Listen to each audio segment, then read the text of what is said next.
എൻ്റെ പേര് എലിസബത്ത് ബെന്നി. ഞാൻ എറണാകുളം കൃഷ്ണ ഹോസ്പിറ്റലിൽ അഡ്മിനിസ്ട്രേറ്ററായിട്ട് വർക്ക് ചെയ്യുകയാണ്. ഇന്ന് SLBS മാർക്ക് ലാൻസിലെ കുട്ടികൾക്ക് ഇൻഡസ്ട്രിയൽ ഇൻട്രാക്ഷന് വേണ്ടിയിട്ട് വന്നിരിക്കുകയാണ്.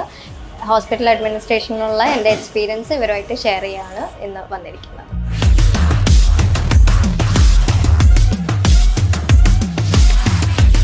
നിങ്ങൾ ഹോസ്പിറ്റൽ അഡ്മിനിസ്ട്രേഷൻ ആണ് പഠിക്കുന്നത് അല്ലേ? പഠിക്കുന്ന കോഴ്സ് ഹോസ്പിറ്റൽ അഡ്മിനിസ്ട്രേഷൻ ആണ്. അതിനകത്ത് നിങ്ങൾ പല ഡിപ്പാർട്ട്മെൻറ്റുകളെ കുറിച്ചും അറിയുന്നുണ്ട്. അപ്പം എല്ലാ ഡിപ്പാർട്ട്മെൻറ്റിനെ കുറിച്ചും അറിഞ്ഞിട്ട് നിങ്ങളുടെ ഏരിയ ഓഫ് ഇൻട്രസ്റ്റ് ഏതാണെന്ന് മനസ്സിലാക്കിയിട്ട് അത് ചൂസ് ചെയ്യാനും, അത് നിങ്ങളിപ്പം എക്സിക്യൂട്ടീവ് എന്ന് പറഞ്ഞെങ്കിൽ, കസ്റ്റമർ റിലേഷൻ എക്സിക്യൂട്ടീവ് എന്ന് പറഞ്ഞെങ്കിൽ അത് നിങ്ങളുടെ ഫുഡ് സ്റ്റെപ്പാണ്, ഫസ്റ്റ് സ്റ്റെപ്പാണ്.